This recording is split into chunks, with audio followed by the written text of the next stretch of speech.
Starting from the next version, I think that they are going to go through insane developments, because it's about time we put an end to the Amphoreus story.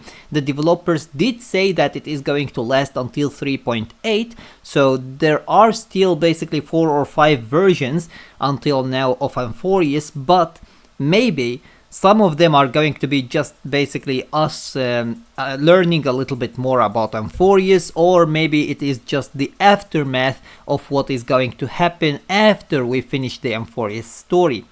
Kind of like what they did basically with Penacony, where we ended the story, we went to the Sienjo Lafu, and then we returned to Penacony again to understand what happened there.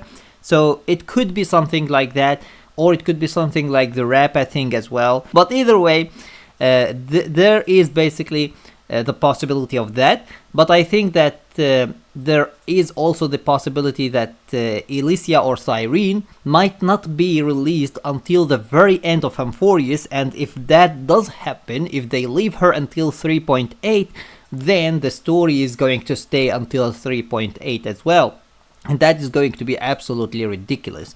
If we think about it, we have actually 4 unknown Chrysos heirs right now, and these 4 unknown Chrysos heirs, basically Cerydra, Hysilens, March 7th, and then the unknown Chrysos heir that we don't know anything about.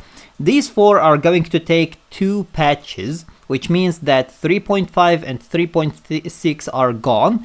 So what we have basically is 3.7 and 3.8, and during one of these patches we are going to get basically Cyrene, and the other one is going to be something else. So we will see what they are going to do with that, but it seems like everything is fitting perfectly for the story to be basically ended.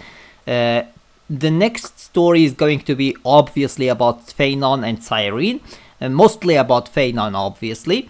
And then we might go into what happened with March 7th. I would hope that they give us something more about March 7th during the next story, but since it ended up basically with Phainon and Cyrene, I think that they are going to basically give us mostly a story about Phainon and Cyrene, and maybe at the very end they would give us a cliffhanger just like what they did with 3.3 that has to do with basically March 7th instead. But we will see what they are going to do with that as well.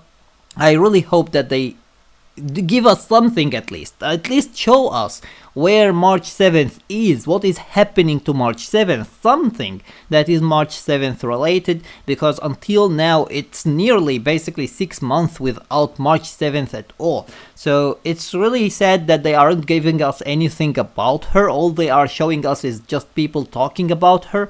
Please, give us something about her herself. Show us her. Show us what is happening to her. Who is doing this to her?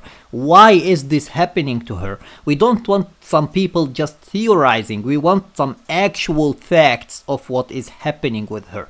But either way, the next story is definitely going to be focusing mostly about Phainon and his relation to Cyrene, and basically about Aedes Elysiae as well, because I believe that we are definitely, if we have basically Phainon and Cyrene and the world is being destroyed, I think that the only logical thing that is going to happen is Phainon and Cyrene going basically back to Aedes Elysiae and doing something there to save Amphoreus.